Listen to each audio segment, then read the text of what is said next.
The dust devil swirled across Main Street in Silver Peak, Nevada, as Judith Jenkins stood outside the Mercantile, watching 5 pairs of eyes peer back at her through the window, waiting to see if their mother could afford flour this week. She had buried her husband Thomas 3 years ago when a mining accident took him and 17 other men into the dark earth, leaving her with 5 daughters ranging from 4 to 17 years old, and a burden of debt that seemed to multiply like locusts. The summer of 1878 had been merciless, and Judith felt every day of her 36 years etched into the lines around her eyes. She smoothed her faded calico dress and tried to calculate how many more weeks she could stretch the coins in her reticule before they ran out entirely. Inside the store, she purchased only the bare necessities, watching Mr. Henderson's judgmental gaze as he tallied her purchases. Her eldest daughter, 17-year-old Margaret, stood beside her, chin lifted despite the threadbare condition of her own dress. Margaret had her father's stubbornness, and Judith loved her for it even as she worried what would become of them all. Next came 15-year-old Catherine, then 12-year-old Elizabeth, 9-year-old Sarah, and little 4-year-old Anne. 5 mouths to feed, 5 futures to secure, and not a single prospect in sight for any of them in this hard town where men outnumbered women 3 to 1, but still looked past the Jenkins family as though they carried plague. Judith knew what people said. She heard the whispers at church, saw the pitying glances from other women. Too many daughters, too much responsibility, too much trouble for any man to take on. What bachelor wanted an instant family of 6? What widower needed that kind of burden when there were younger women, unencumbered women, available? She had stopped hoping for rescue long ago. All she wanted now was to keep her daughters fed and housed until they were old enough to make their own ways in the world, though how she would manage that remained a mystery that kept her awake at night. The small house they rented at the edge of town needed repairs she could not afford. The roof leaked in 3 places, the stove door hung crooked, and the wind whistled through gaps in the walls come winter. Judith took in washing and mending, worked at the boarding house when they needed extra help, and stretched every penny until it screamed. Margaret helped with sewing, her nimble fingers creating beautiful stitches that brought in a few extra coins. Catherine minded the younger girls and kept the house as well as anyone could. They were surviving, but barely, and Judith felt the weight of it crushing her spirit a little more each day. That afternoon, as she walked home with her small bundle of goods, Margaret beside her and the younger girls trailing behind, a stranger rode into town. Judith paid him little attention at first. Men came and went in Silver Peak, drawn by rumors of silver strikes or work in the mines. This one sat tall in his saddle, broad-shouldered and weathered, leading a pack horse loaded with supplies. What caught her eye was the way he rode, easy and confident, like a man who knew his own worth and did not need to prove it. His hat was pulled low against the sun, and dust covered his clothes, but there was something solid about him, something that made her glance twice before she caught herself and hurried her daughters along. His name was Quinlan Lawson, though Judith would not learn this for several more days. He was 38 years old, a widower who had lost his wife and infant son to fever 4 years, passed in Wyoming territory. The grief had driven him south, moving from ranch to ranch, hiring out his skills with horses and cattle, never staying long enough to put down roots because roots meant vulnerability, and he had been hurt enough for one lifetime. But he was tired of drifting, tired of sleeping under other men's roofs, tired of the emptiness that echoed inside his chest every time he saw a family gathered around a dinner table. He had come to Silver Peak because he heard there was ranch work available, and maybe, just maybe, he was ready to try standing still again. Quinlan found work at the Triple Creek Ranch, 10 miles outside of town, owned by a stern German immigrant named Hans Mueller, who ran cattle and needed experienced hands. The work was hard but honest, and Quinlan threw himself into it, grateful for the physical exhaustion that let him sleep without dreams. He came into Silver Peak every Saturday for supplies and a bath at the barber shop, conducting his business with quiet efficiency and speaking to no one more than necessary. He had learned that keeping to himself was safer than letting people in.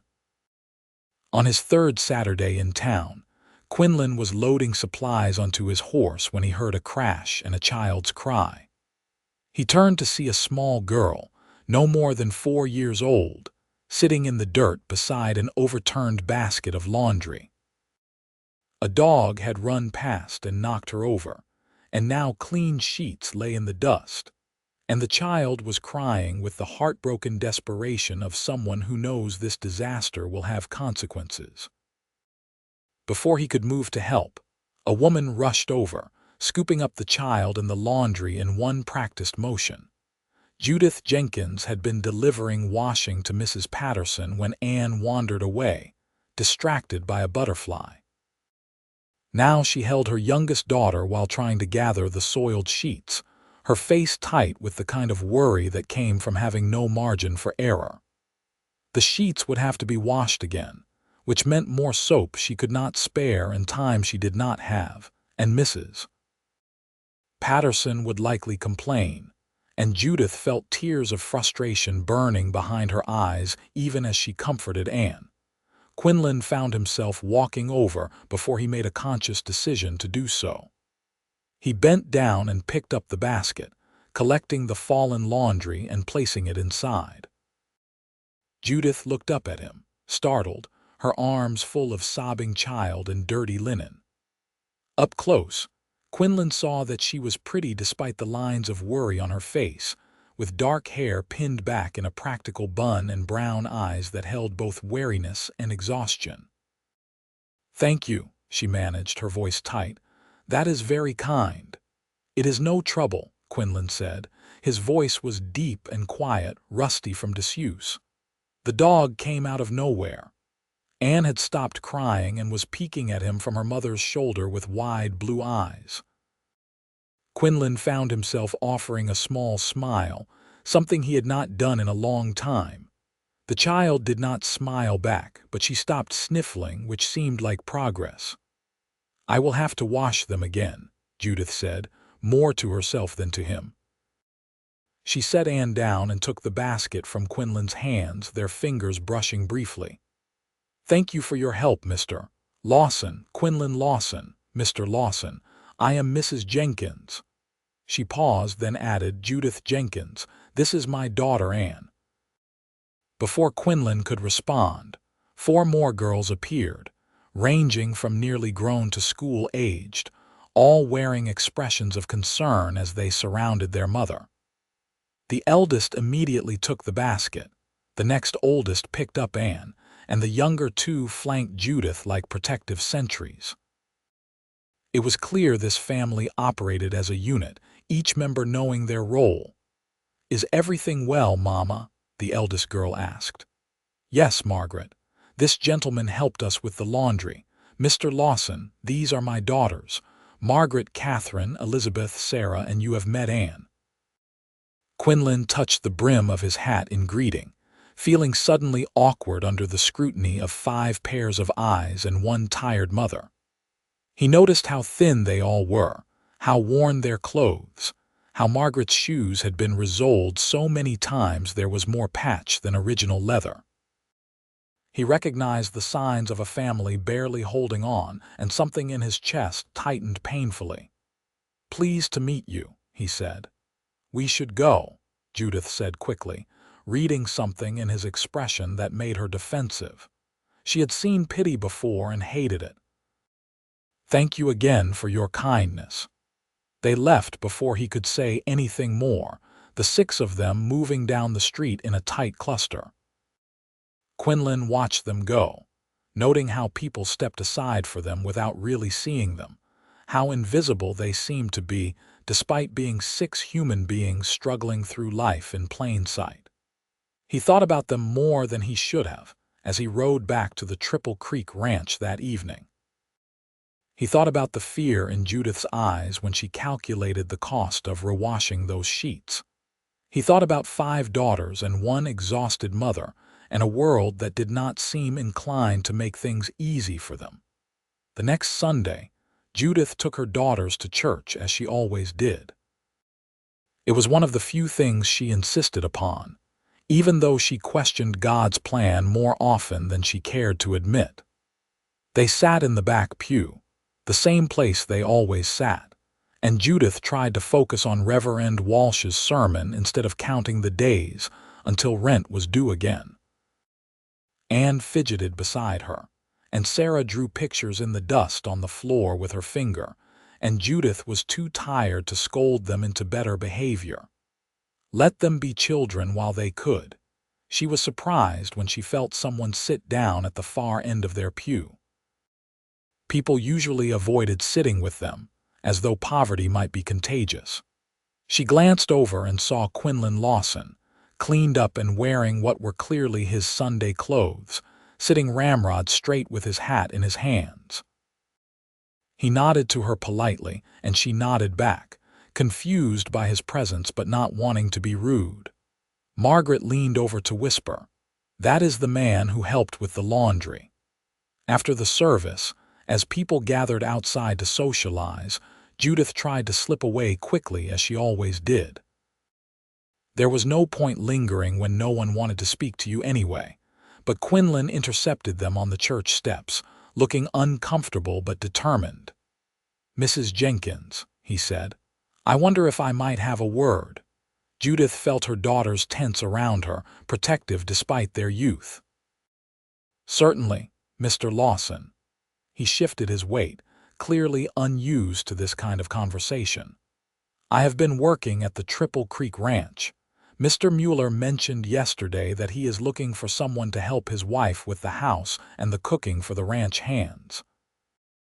She has been poorly lately and the work is too much for her. I thought perhaps you might be interested in the position. It would come with room and board for you and your daughters. The pay is modest, but there is a cabin you could use and meals provided." Judith stared at him, certain she had misheard. "You are offering me a job, not me. Mr. Mueller is. But I mentioned I knew someone who might be suitable."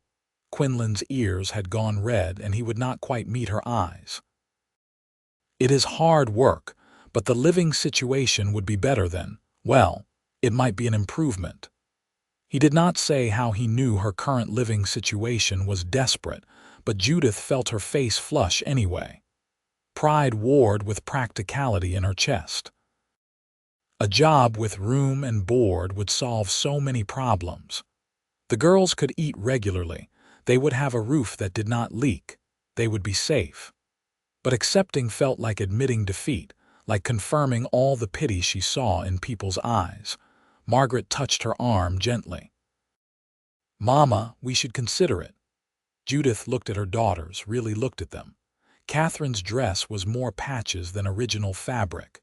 Elizabeth had outgrown her shoes months ago and wore them anyway, cramping her toes. Sarah was too quiet lately, the kind of quiet that came from hunger. Anne had no doll, no toys, nothing but her sisters and mother. What was pride compared to their well-being? "When would Mr. Mueller like me to start?" she asked quietly. Relief washed over Quinlan's face. "Would tomorrow be too soon? I can bring a wagon to collect you and your belongings." "We do not have much to collect," Judith said. "Tomorrow will be fine. We live in the small house past the blacksmith, the one with the blue door." That night, Judith packed their few possessions while her daughters buzzed with excitement and nervousness.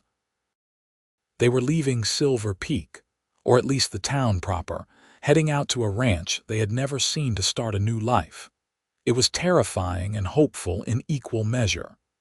Judith tried not to think too hard about why Quinlan Lawson had gone out of his way to help them.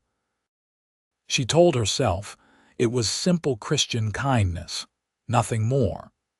She could not afford to read into it, could not afford to hope for anything beyond a paycheck and a safe place for her girls. When Quinlan arrived the next morning with a wagon, he helped load their trunks and bundles with quiet efficiency. The girls climbed into the back, chattering nervously, while Judith took the seat beside him. As they pulled away from the house she had rented for 3 hard years, Judith did not look back. There was nothing there she wanted to remember.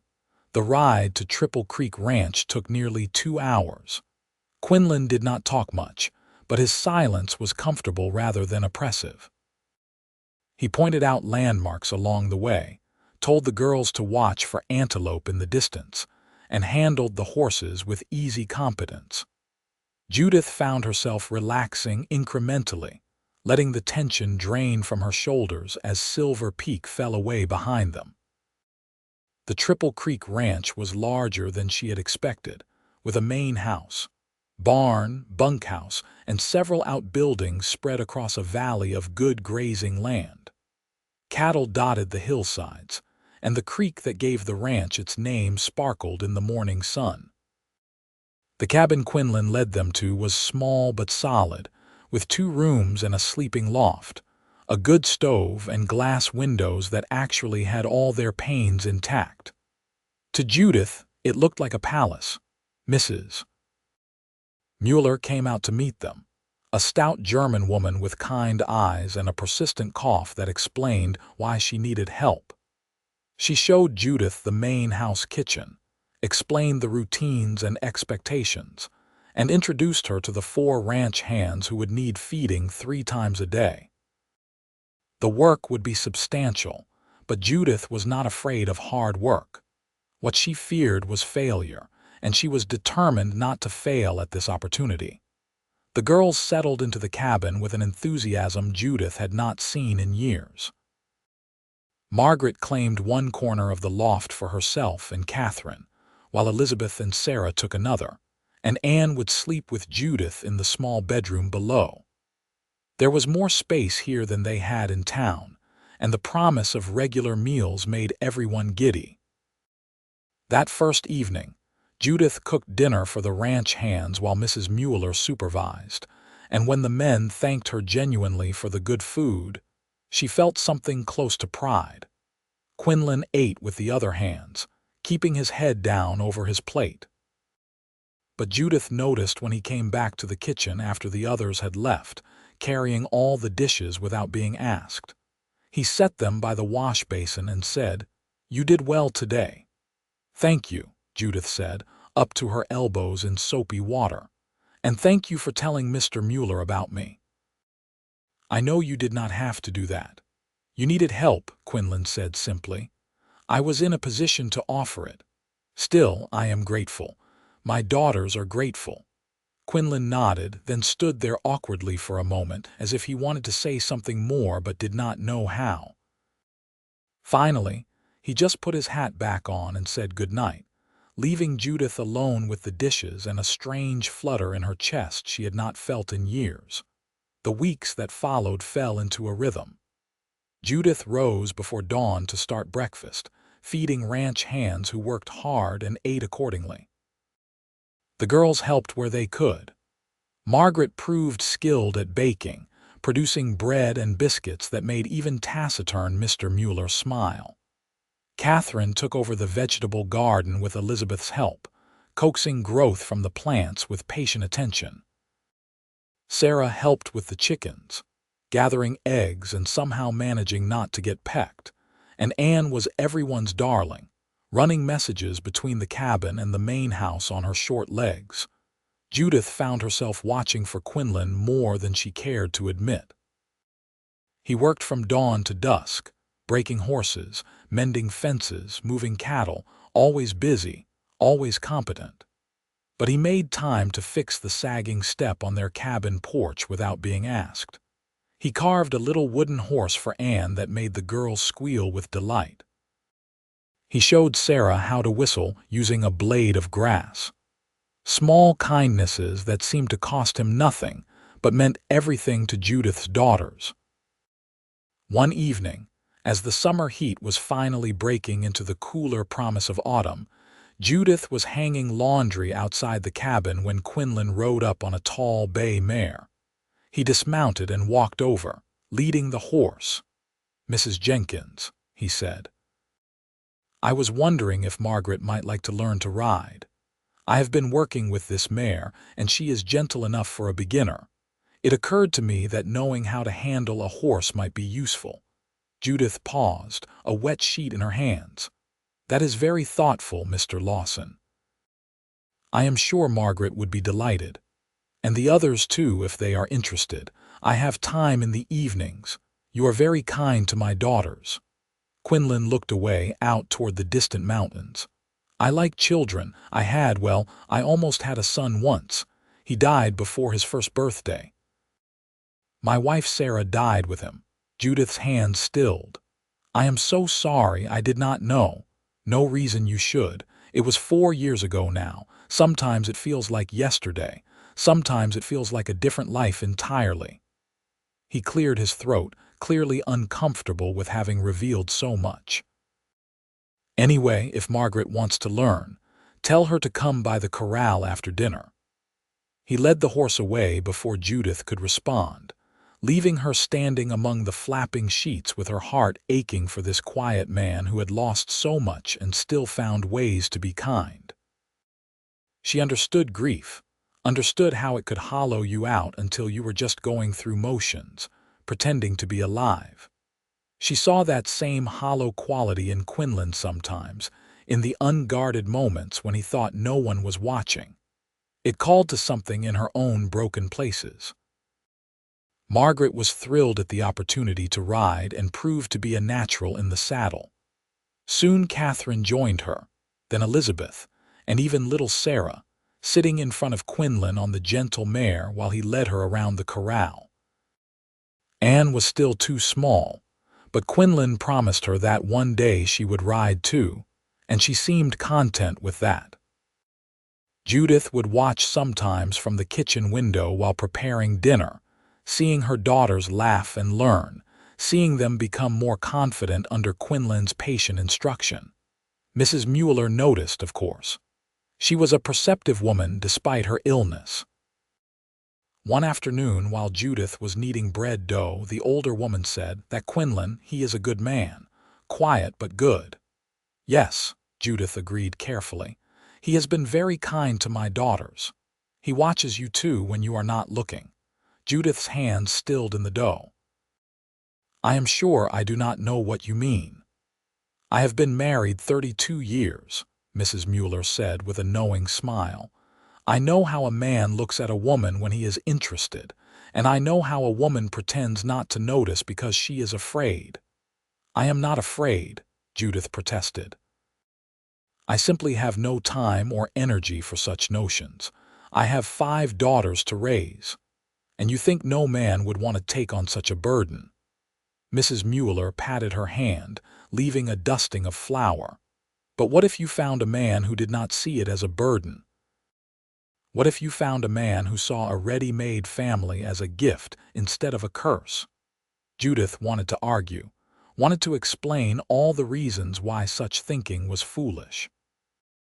But the words stuck in her throat because a small, treacherous part of her had already started hoping, and hope was the most dangerous thing of all. September arrived with cooler nights, and the first hints of gold in the cottonwood leaves along the creek. The ranch work shifted with the season, preparing for winter, moving cattle to lower pastures, stockpiling hay and supplies. Judith preserved vegetables from the garden, canned fruit, and made sure they would have enough food stored to get through the harsh months ahead. She had lived through 3 Nevada winters and knew how brutal they could be. One Saturday, Quinlan asked if she needed anything from town before the weather turned. Judith made a list of supplies she could not produce herself, things like sugar and flour and coffee. She expected him to take the list and go, but instead he said, "I thought perhaps you and the girls might want to come along. It has been some weeks since you have been to town, and there is a harvest dance at the church tomorrow night. Might be nice for Margaret and Catherine." "A dance?" Judith repeated. She had not been to a social event since Thomas died. Dancing seemed frivolous when you were fighting for survival. But looking at Margaret's eager face, she realized her girls had been fighting for survival their entire lives and deserved some frivolity. "We will go," she heard herself say. "Thank you for the invitation." They took the wagon into Silver Peak the next morning, all 6 of them crowded together, the girls excited and chattering. Judith felt conspicuous returning to town, knowing people would see them and judge. But when they arrived, something had shifted. People greeted them, asked how they were settling in at the ranch, and complimented Judith on how healthy her girls looked. It took her a while to realize that being associated with the respectable Triple Creek Ranch had given them a legitimacy they lacked when they were just the poor widow and her too many daughters. They purchased supplies, and Quinlan insisted on buying hair ribbons for all 5 girls, overriding Judith's protests by saying they needed to look nice for the dance. That evening, Judith helped her daughters dress in their best clothes, which were still worn but clean and mended with care. She braided hair and tied ribbons, and felt something in her chest expand with a painful sort of joy. They looked beautiful, all of them, young and full of hope, despite everything life had thrown at them. The church hall was decorated with bunting and lanterns, and a small group of musicians played fiddle and guitar in the corner. Judith had been afraid they would be wallflowers, ignored as usual, but Margaret was immediately asked to dance by a young ranch hand from a neighboring property. Catherine partnered with a boy near her own age, and even Elizabeth found herself swept into a group dance with other children. Judith stood at the side with Anne on her hip, watching her daughters smile and laugh, and felt tears prick her eyes. "Would you care to dance, Mrs. Jenkins?"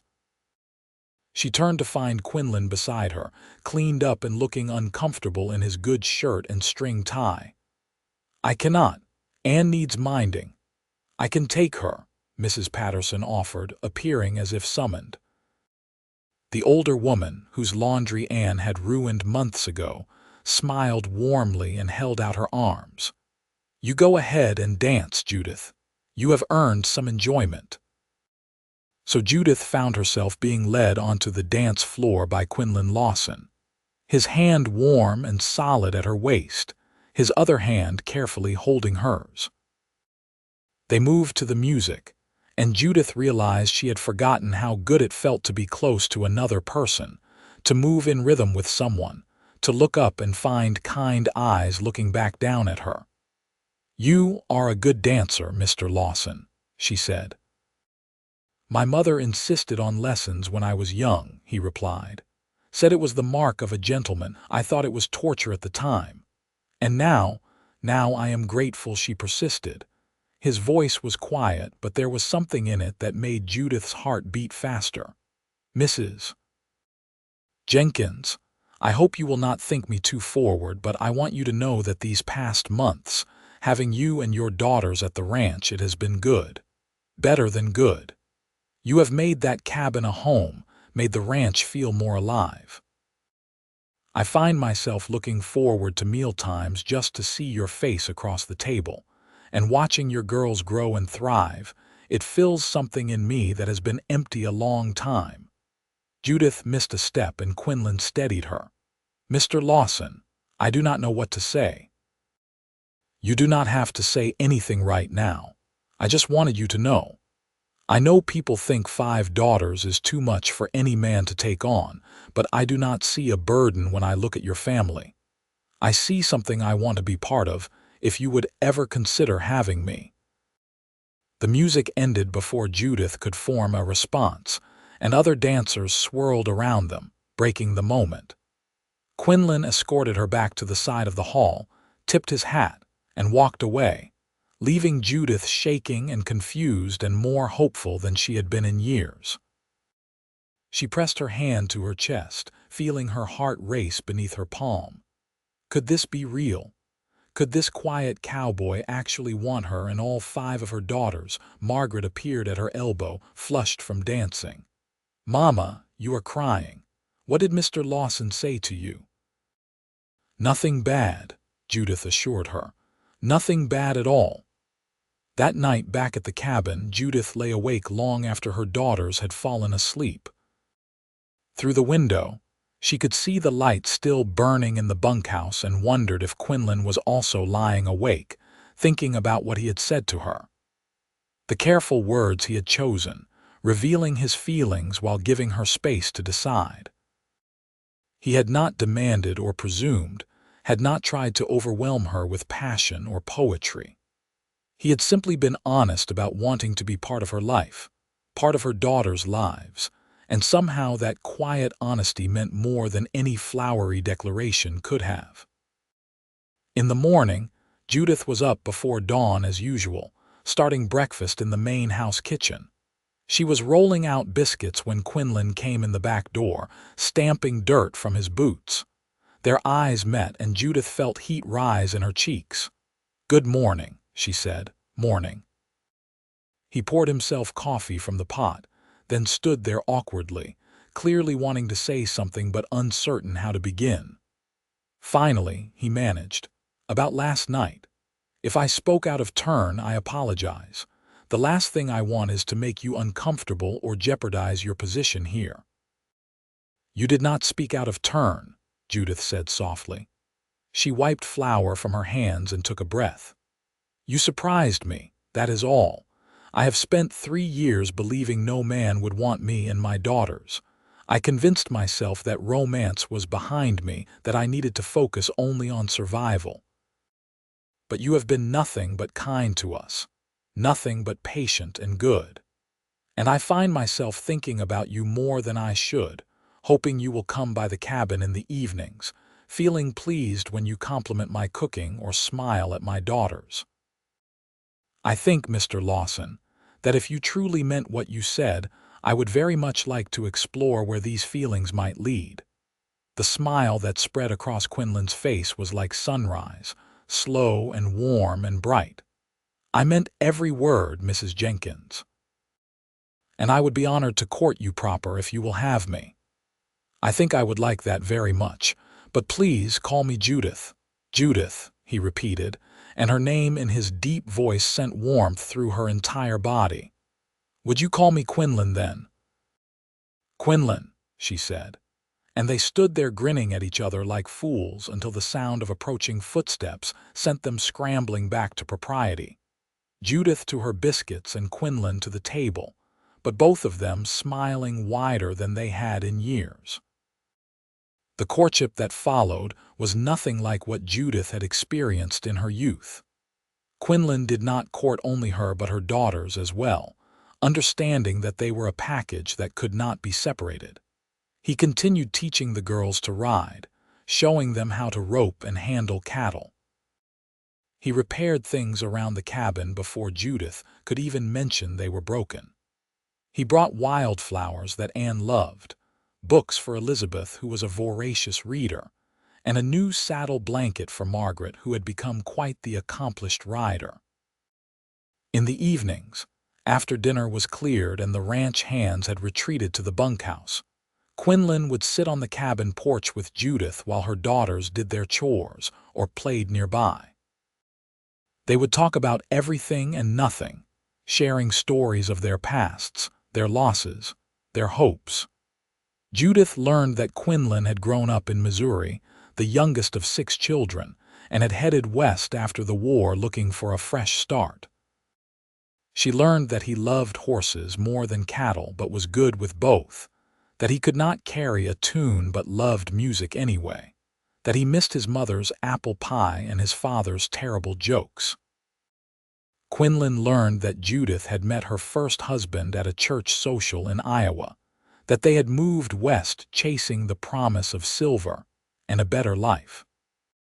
He learned that she loved to read but rarely had time, that she wanted her daughters to have educations and choices she had never had, that she carried guilt about not giving them an easier life, even though none of their hardship was her fault. He learned that she was funny when she let her guard down, quick-witted and sharp, that she sang while she worked, and that she had a terrible weakness for peppermint candy. October arrived with a cold snap that reminded everyone winter was coming. Mr. Mueller decided they needed to throw a proper harvest celebration before the weather turned completely, and the ranch became a flurry of activity. Judith and Mrs. Mueller spent days cooking, preparing a feast for not just the ranch hands but neighboring ranchers and their families. Margaret helped make pies, Catherine roasted chickens, and even the younger girls contributed by setting tables and arranging flowers. The day of the celebration was crisp and clear, with brilliant blue skies and air that smelled of wood smoke and coming winter. Families arrived throughout the afternoon, and soon the ranch yard was full of people eating, talking, and laughing. There was music and dancing, children running wild, and a sense of community that warmed Judith from the inside out. For the first time since Thomas died, she felt like she belonged somewhere, was part of something larger than just survival. Quinlan found her in the late afternoon, away from the crowds, taking a moment to catch her breath by the corral fence. He leaned on the fence beside her, not touching but close enough that she could feel his warmth. "You have made this a wonderful party," he said. "Everyone is talking about the food. Mrs. Mueller did most of it. I just helped." "Stop deflecting compliments," he chided gently. "You are allowed to take credit for your accomplishments, Judith," she smiled.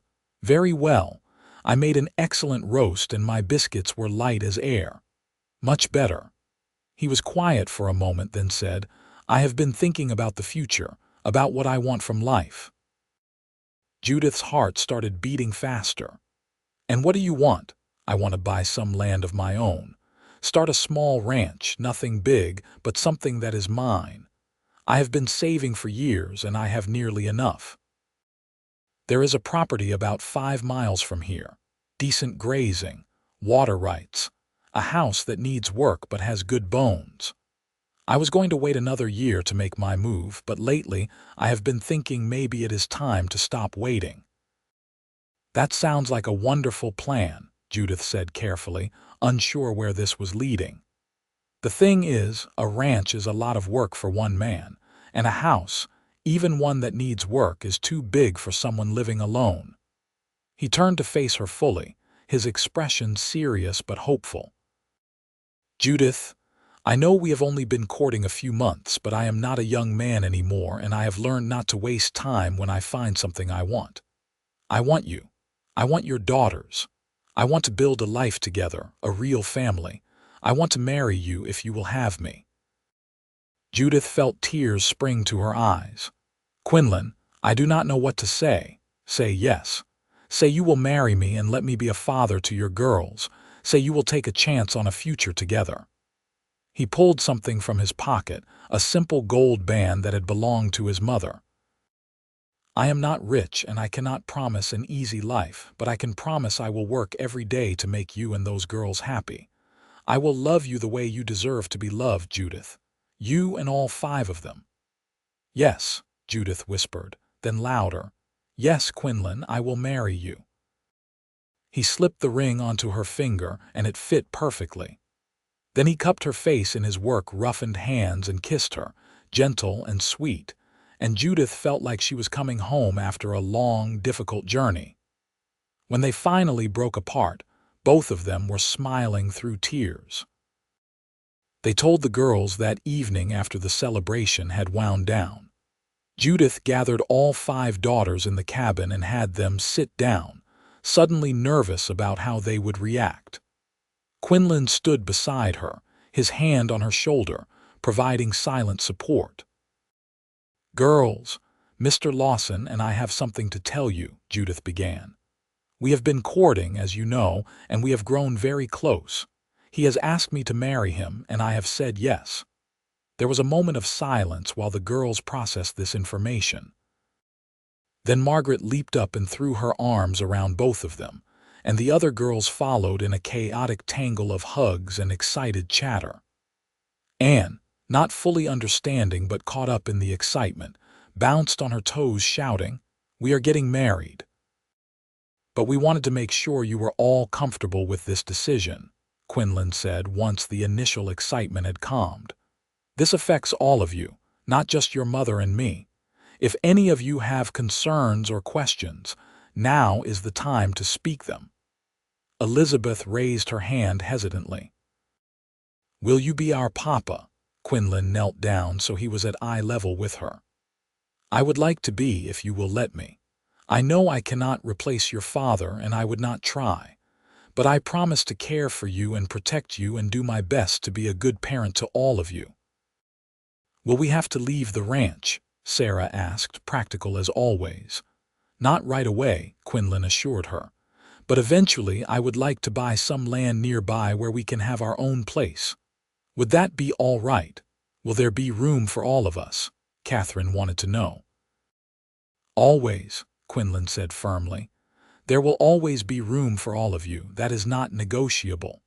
Margaret, the eldest and most aware of how precarious their situation had been, asked the hard question.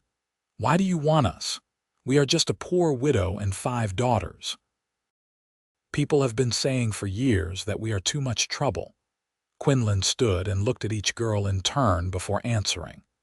"Do you want to know what I see when I look at you? I see 5 smart, capable, loving young women who have survived things that would have broken weaker people. I see a family that takes care of each other, that works hard, that finds joy even in difficult circumstances. I see Margaret's skill with horses and baking. I see Catherine's way with growing things. I see Elizabeth's love of learning. I see Sarah's practical wisdom. I see Anne's boundless enthusiasm for life. And when I imagine my future, I cannot imagine it without all of you in it. You are not a burden. You are a gift." By the time he finished speaking, both Judith and Margaret were crying. Catherine had grabbed Elizabeth's hand, and Sarah had picked up Anne, and they all looked at this man who saw value in them when so many others had not. "Then I think you should marry Mama," Margaret said, speaking for all of them. "And we will be very glad to have you as our papa." They were married 3 weeks later in the little church in Silver Peak. Mrs. Mueller insisted on hosting the wedding breakfast at the ranch afterward, and half the town turned out to celebrate. Judith wore a new dress that Margaret had sewn for her, pale blue with lace at the collar and flowers that Elizabeth had picked woven into her hair. Her daughters stood up with her, all 5 of them, because Judith refused to choose between them. Quinlan wore his best suit and looked so happy Judith thought her heart might burst from the fullness of it. When Reverend Walsh pronounced them husband and wife and Quinlan kissed her, their daughters cheered louder than anyone. At the breakfast afterward, they ate cake and danced and accepted congratulations from people who had ignored them just months before. Judith did not care about the hypocrisy. She was too happy to care about anything except the solid presence of her new husband beside her and the joy on her daughters' faces. Mr. and Mrs. Mueller gave them a week away from the ranch as a wedding gift, offering to watch the girls so Judith and Quinlan could have time alone together.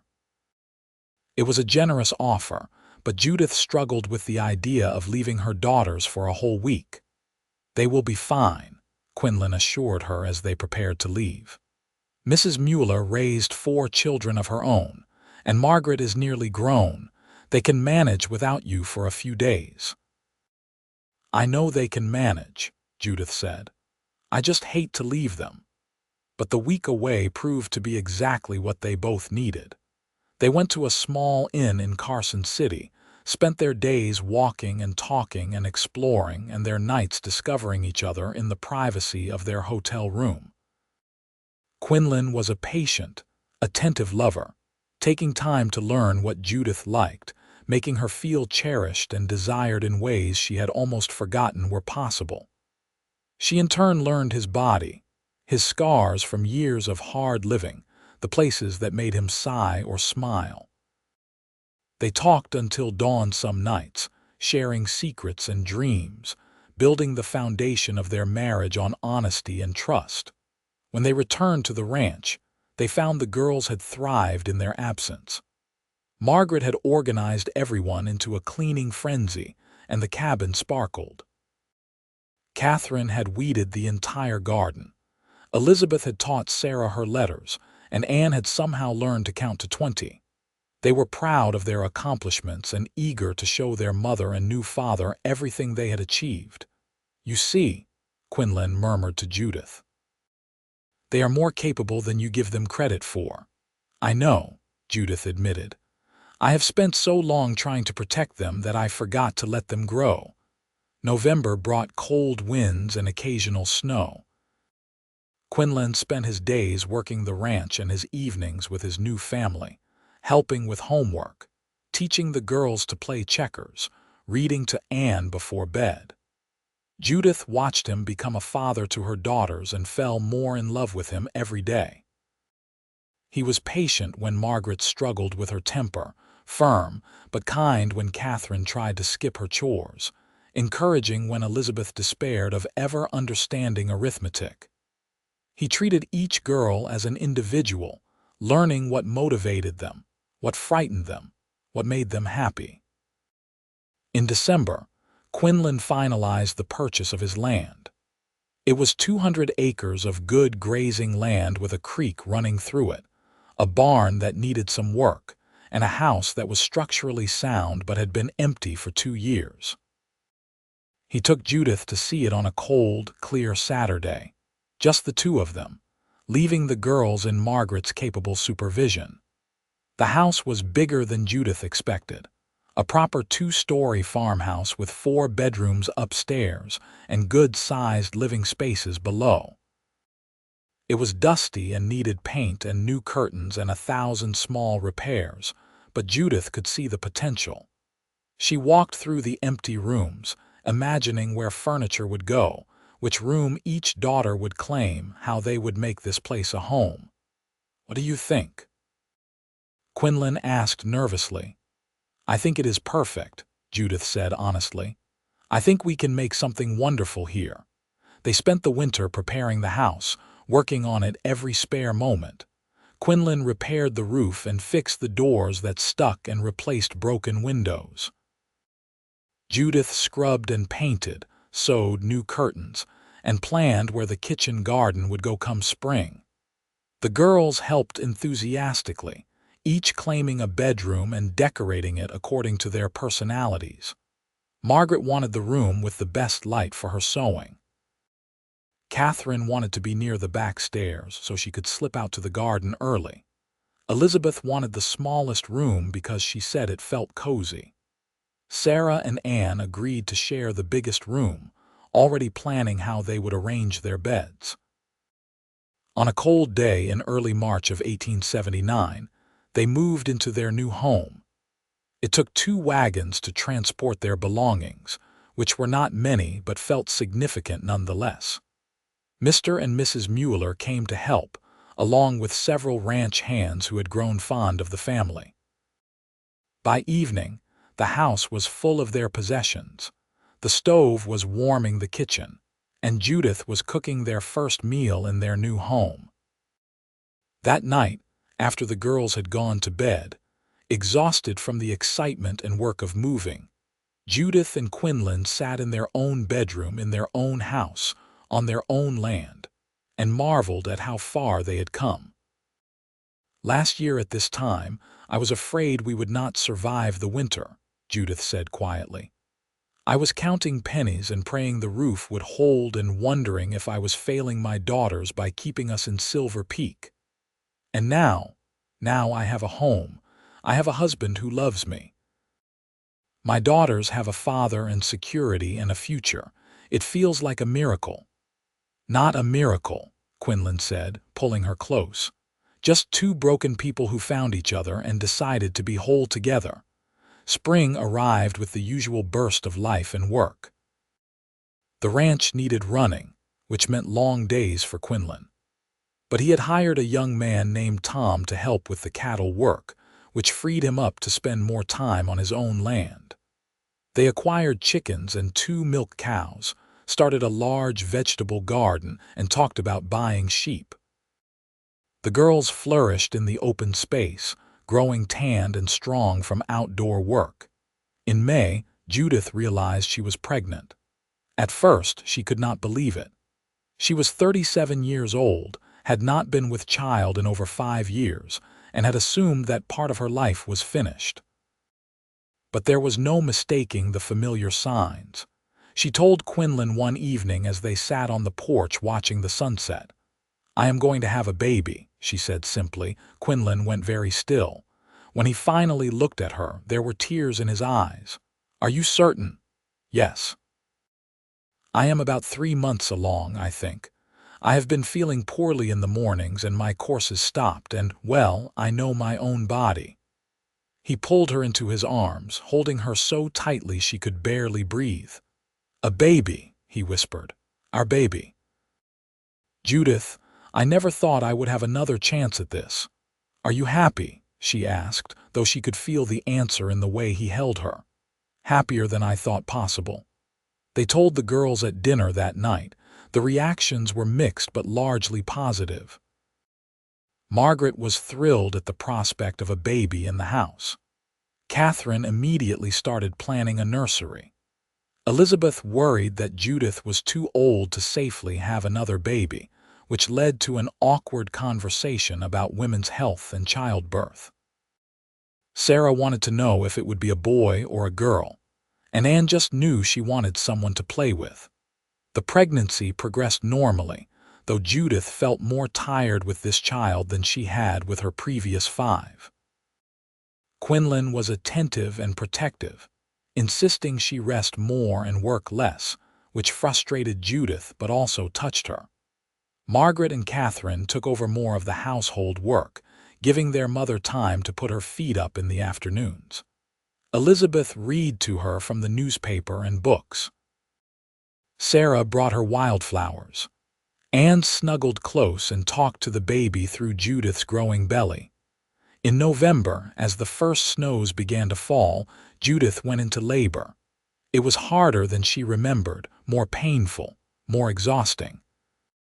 She labored through the night while Quinlan paced downstairs and Margaret boiled water, and Mrs. Mueller, who had come to help with the birth, murmured encouragement.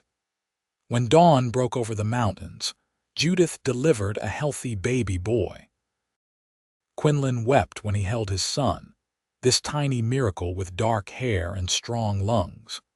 They named him Thomas, after Judith's first husband, because Quinlan said the man deserved to be honored for raising 5 wonderful daughters, even if his life had been cut short. It was a generous gesture that made Judith love her second husband even more. Baby Thomas was welcomed enthusiastically by his 5 big sisters. Margaret loved to hold him and sing to him. Catherine made him little clothes. Elizabeth read to him even though he was far too young to understand. Sarah helped change his diapers without complaint.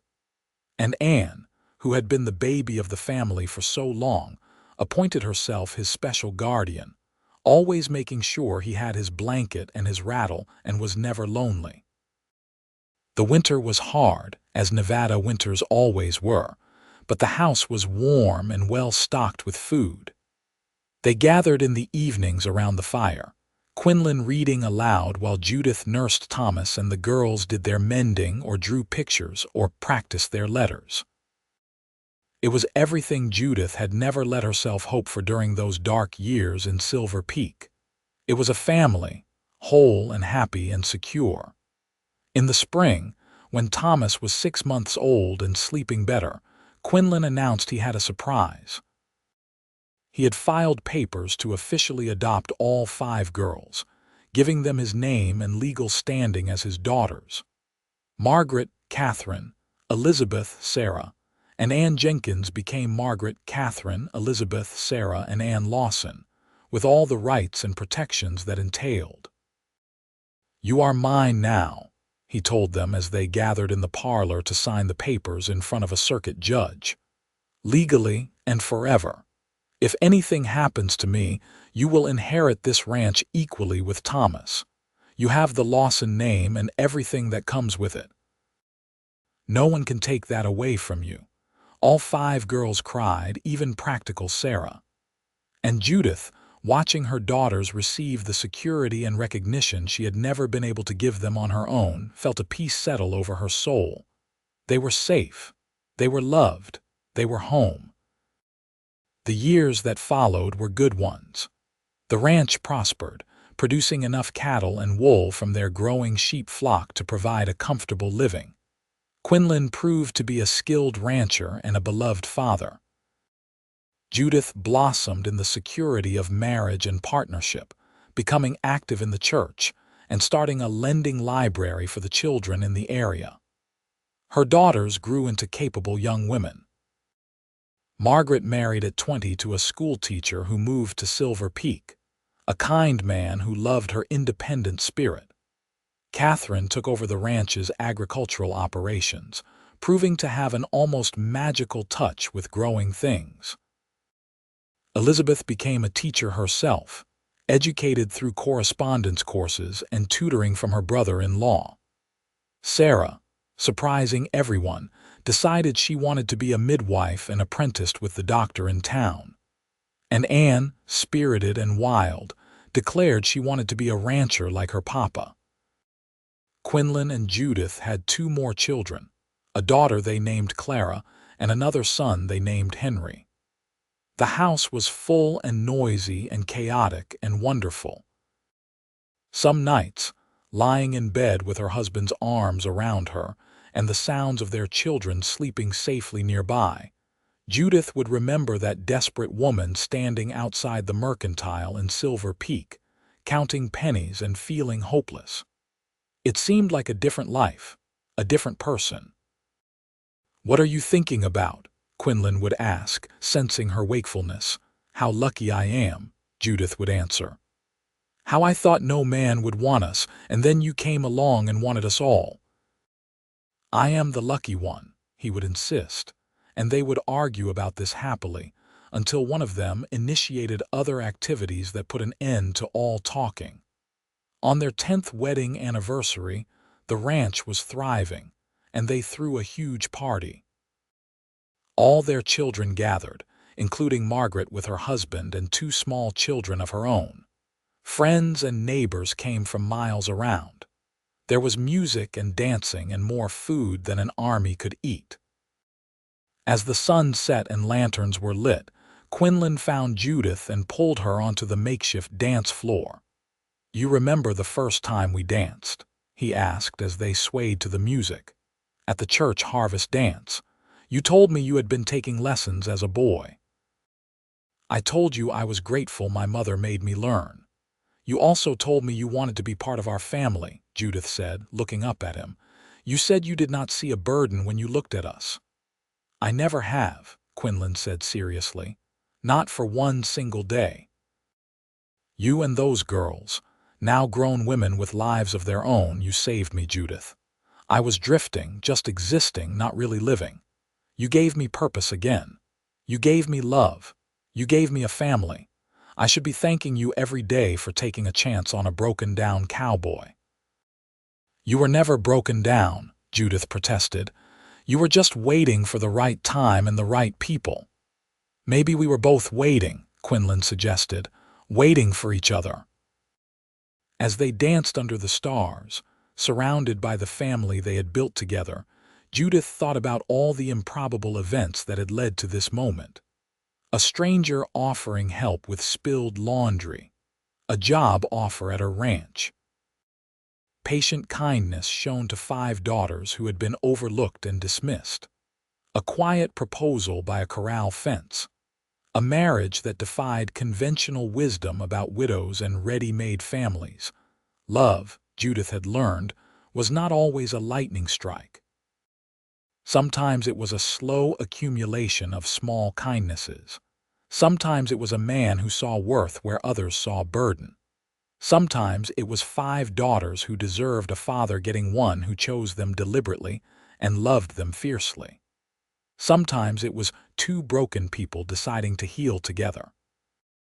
Margaret came up as the dance ended, handing baby Thomas to Judith. The boy, now 10 years old and tall for his age, had tired himself out playing with the younger children. He snuggled into his mother's arms, half asleep already. "You should put him to bed," Margaret suggested. It has been a long day. But Judith was not ready for the party to end. She wanted to hold on to this moment, this perfect evening when all her children were healthy and happy, when her husband looked at her with eyes full of love, when the ranch they had built together stood solid and prosperous in the Nevada twilight.